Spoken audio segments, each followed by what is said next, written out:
Era um dia comum em uma usina elétrica de Hong Kong até que, de repente, um indivíduo misterioso consegue invadir o sistema da instalação.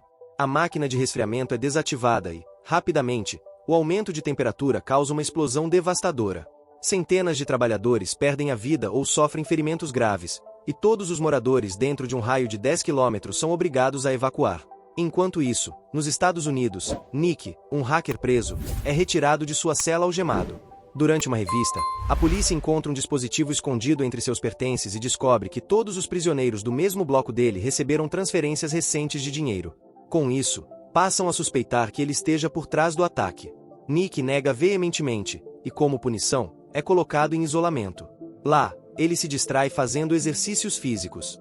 Na China, o capitão Davai informa ao governo que o ataque à usina foi realizado por meio de um software malicioso conhecido como RAT, Remote Access Tool.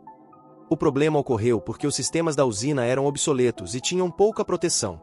Além disso, revela-se que reatores semelhantes nos Estados Unidos também foram alvos simultâneos de ataques.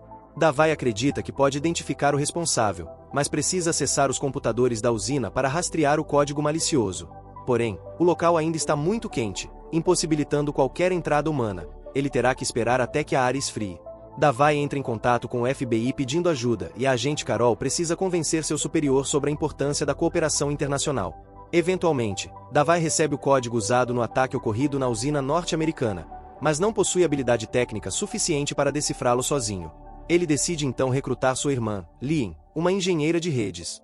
Naquela mesma noite, o Mercantile Trade Exchange, em Chicago, também é atacado. Todos os números do mercado começam a subir de forma descontrolada. No dia seguinte, o FBI realiza uma reunião para analisar o caso. Ao examinar o código, chegam à conclusão de que o RAT foi desenvolvido por duas pessoas diferentes. Davai não se impressiona com o relatório, considerando-o superficial, e pede a Carol que convença Nick a colaborar. Apesar de Carol duvidar da ideia, já que Nick tem um histórico de crimes cibernéticos envolvendo bancos, Davai acaba revelando informações sensíveis. Metade do código do RAT foi escrita por ele próprio durante a faculdade, e a outra parte foi criada pelo próprio Nick. Alguém havia roubado essas partes e as modificado para executar os ataques. Se quiserem pegar esse criminoso, precisariam justamente das pessoas que entenderam o código original. Um agente do FBI visita Nick na prisão e oferece libertá-lo temporariamente se ele ajudar nas investigações. Porém, ao ler o documento, Nick percebe que só teria liberdade por algumas semanas, e por isso, se recusa a assiná-lo. Em vez disso, propõe um acordo diferente. Se conseguir capturar o hacker, seu tempo de prisão será encerrado. Se falhar, pode ser recolocado atrás das grades. Diante da urgência do caso, o FBI aceita o trato e Davai vai pessoalmente buscar Nick, marcando um reencontro tenso. Durante o voo, Davai mostra a Nick o código modificado, enquanto Carol adverte que parte do acordo prevê supervisão constante do FBI toda vez que ele usar um computador. Pouco tempo depois, Nick é autorizado a analisar os terminais do Mercantile Trade Exchange, que possuem um dos firewalls mais seguros do mundo. A única forma de inserir um vírus ali seria fisicamente, mas apenas o diretor executivo da empresa tem acesso através de leitura biométrica digital. Ao examinar os dados do sistema, Nick descobre que alguém escondeu um código malicioso dentro do pendrive do próprio chefe. Enquanto discutem possíveis suspeitos, o diretor lembra de um funcionário chamado Lozano, que trabalhou lá por apenas um mês antes de desaparecer misteriosamente. Mais tarde, ao analisarem o código junto com Lynn e Davai, Nick percebe que há linhas incompletas. Isso indica que o hacker precisava de dinheiro rápido, então ele atacou o mercado de soja para aumentar seu saldo e agora, tem tempo para finalizar o código. Ou seja, algo muito maior está prestes a acontecer. Enquanto isso, o FBI identifica Lozano nas câmeras de segurança e, após verificar suas tatuagens, descobre que ele faz parte de uma gangue e usou uma identidade falsa para conseguir o emprego.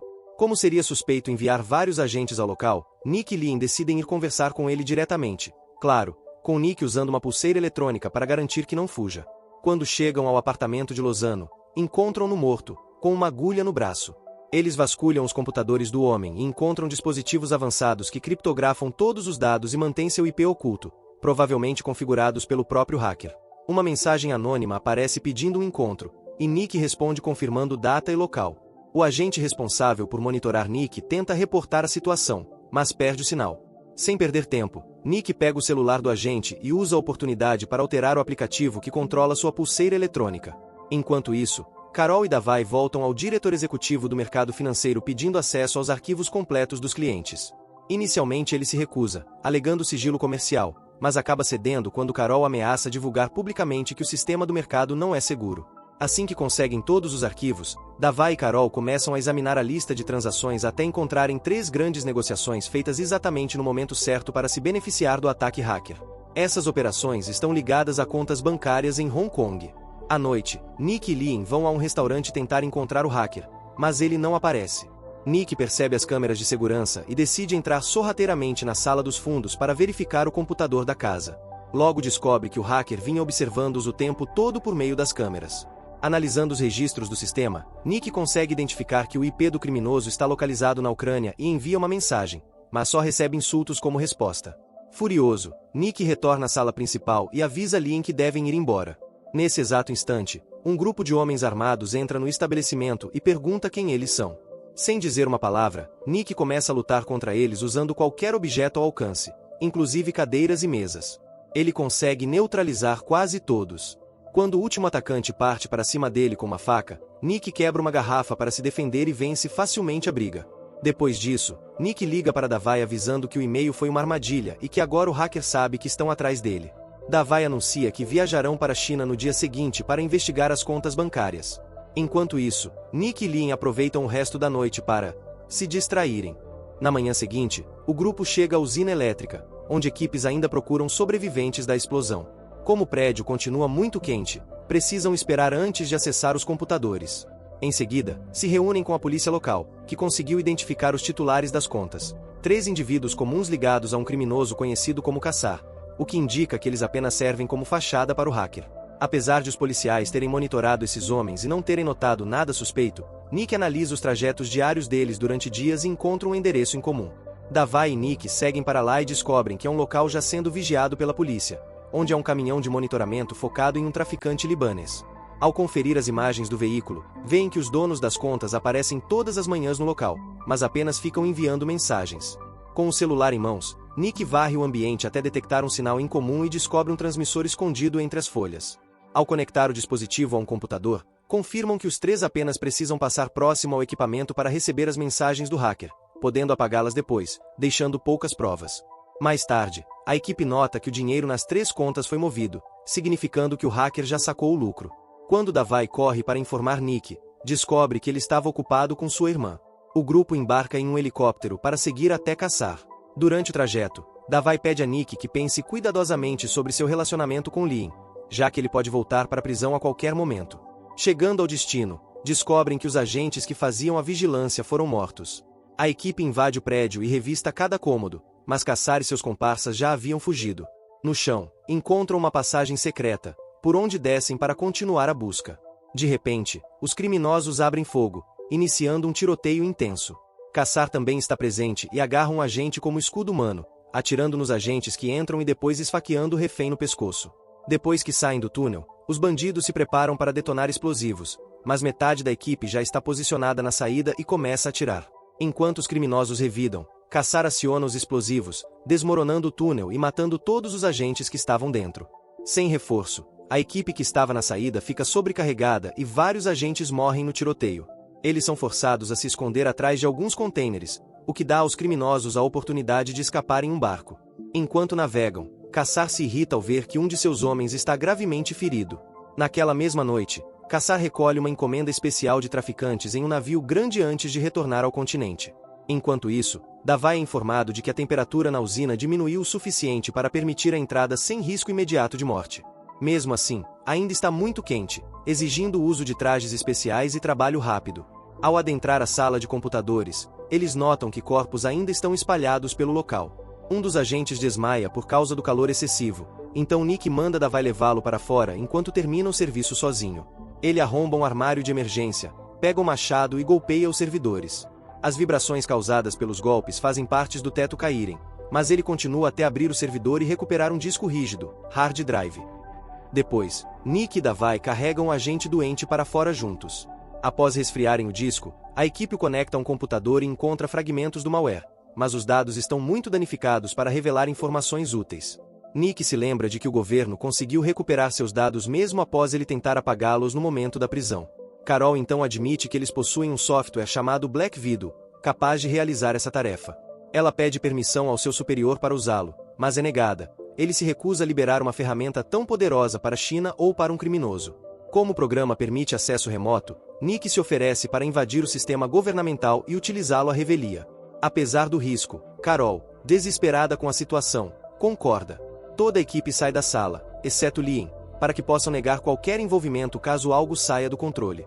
Nick envia um e-mail falso ao chefe de Carol, solicitando uma mudança de senha. Ao detectar a nova senha inserida, seu próprio malware consegue acesso ao Black Widow.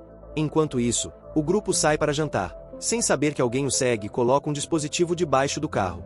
Quando retornam, Nick já tem o IP do hacker. O endereço aponta para um servidor localizado na Indonésia. Porém, ele não consegue acessá-lo, pois o serviço é fornecido por uma empresa exclusiva para hackers, extremamente segura. A única alternativa viável é ir até lá pessoalmente e roubar os discos físicos. Carol não pode contar com mais favores depois do uso não autorizado do Black Widow, então Davai promete conversar com seus superiores para conseguir vistos e credenciais válidos na Indonésia.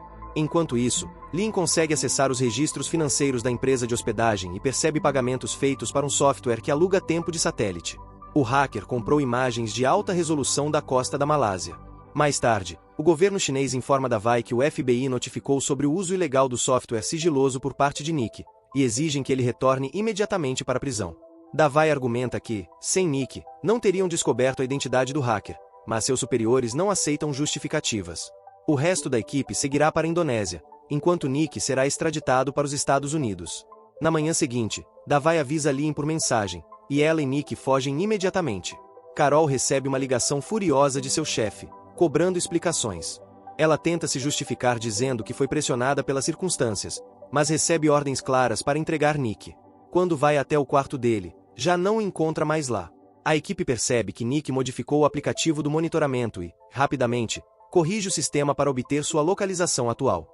Davai se encontra secretamente com Nick e revela que os Estados Unidos acreditam que a China tem obtido o Black Widow graças a ele. Por isso, pede que Nick fuja e promete encontrá-lo mais tarde na Indonésia. Lin quer acompanhá-lo, mas Nick insiste que é muito perigoso. Os dois discutem até que ela decide se afastar. Enquanto Carol e outro agente seguem o sinal do monitor, Lin se adianta e espera por Nick e Davai no aeroporto. Eles têm uma conversa séria, na qual Nick faz Lin entender que fugir com o foragido é impossível. De repente, o carro atrás deles explode, matando Davai instantaneamente. Caçar e seus homens estão próximos e abrem fogo. Nick segura Lin, que chora, mantendo-a escondida. Nesse momento, Carol e seu parceiro chegam ao tiroteio e conseguem eliminar alguns dos bandidos, mas são baleados em seguida. Usando a confusão como distração, Nick e Lin correm para dentro da estação de metrô e entram no trem exatamente antes de serem alcançados. Lin anuncia que deseja vingança, e Nick aceita levá-la consigo. Pouco tempo depois, Lin paga alguns marginais para conseguirem passaportes falsos e removerem o monitoramento do tornozelo de Nick. Em vez de seguirem para a Indonésia, decidem ir à Malásia investigar o que o hacker planeja. A polícia ainda tenta localizar Nick pelo sinal do monitor, mas o aparelho já foi jogado no oceano. Ao subornar o proprietário de um avião particular, Lin e Nick conseguem voar para a Malásia. Seguem as coordenadas das imagens de satélite, mas a área parece vazia. De repente, eles notam uma escada escondida entre as rochas e a sobem, encontrando uma escotilha no topo. Dentro dela, descobrem todas as máquinas responsáveis pelo funcionamento da barragem local. O modelo da bomba d'água é idêntico ao da usina atacada anteriormente, o que faz Nick deduzir que o plano do hacker é sabotar a barragem, destruir as minas de estanho e lucrar comprando opções de estanho no mercado. Os ataques anteriores foram apenas testes para aprimorar o código. Algum tempo depois, o casal chega à Indonésia e compra várias ferramentas, montando-as junto aos computadores no quarto do hotel. Depois disso, Nick entra em um carro estacionado no topo de um edifício e empurra uma van do prédio, fazendo-a cair sobre a sede da empresa de hospedagem, causando grandes danos. Logo, a área é tomada por policiais e serviços de emergência. Enquanto todos estão distraídos com o caos, Nick entra sorrateiramente no prédio e conecta seu computador ao servidor para baixar diversos arquivos e códigos. Ele e Lin levam tudo de volta ao quarto e analisam os dados, descobrindo que o hacker possui uma terceira versão do HAT e que realmente está mirando na barragem. Além disso, obtém suas informações bancárias reais. No dia seguinte, Lin vai ao banco e diz à recepcionista que tem uma apresentação marcada com o gerente, mas que derramou café nos seus documentos por acidente. O funcionário concorda em imprimir uma nova cópia e conecta o pendrive dela para acessar os arquivos, sem saber que isso permite a Nick invadir o sistema do banco. Nick aproveita a brecha para transferir todo o dinheiro do hacker para uma conta sob seu controle. Depois, envia ao criminoso uma mensagem de aviso contendo um número de telefone. Em pouco tempo, Kassar liga de volta, mas Nick exige falar diretamente com o hacker e desliga na cara dele. O celular toca novamente. É Sadak, o verdadeiro cérebro por trás dos ataques e chefe de Kassar. Nick finge interesse em se aliar a ele e combinam um encontro. Sabendo que a situação pode ficar violenta, Lin compra diversos itens na loja enquanto Nick prepara uma armadura improvisada e esconde algumas ferramentas para defesa pessoal. Nick pede que Sadak vá apenas acompanhado de Kassar, mas quando chegam ao local, ele aparece com todos os seus homens. Lin, posicionada à distância, percebe a movimentação e alerta Nick, que imediatamente liga para Sadak exigindo mudar o ponto de encontro. À noite, eles se encontram durante um festival local, mas Sadak mais uma vez leva seus comparsas consigo. Os criminosos se misturam à multidão e afastam dançarinos sempre que necessário. Nick tenta atacar Kassar por trás, mas o homem se vira a tempo e aponta sua arma contra ele. Quando Kassar se aproxima para revistá-lo, Nick age rápido, agarra sua cabeça e o esfaqueia com uma chave de fenda. Em seguida, pega a arma de Kassar e se aproxima de Sadak, mas antes que possa atirar, os homens do chefe abrem fogo. A multidão entra em pânico enquanto Nick atira de volta, sendo atingido algumas vezes, mas conseguindo eliminar 2 dos bandidos. Sadak avança com uma faca, mas o golpe falha. A lâmina fica presa na capuz de Nick. Os dois travam uma luta corpo a corpo, e Nick consegue quebrar o braço de Sadak, criando uma abertura para atacá-lo repetidamente até que ele caia morto. Depois disso, Nick corre para encontrar Lin, que o leva de volta ao carro. Graças à proteção improvisada, os ferimentos não são fatais e Lin faz o possível para estabilizá-lo rapidamente. No dia seguinte, o casal deixa a Indonésia e começa uma nova vida utilizando o dinheiro que pertencia a Sadak.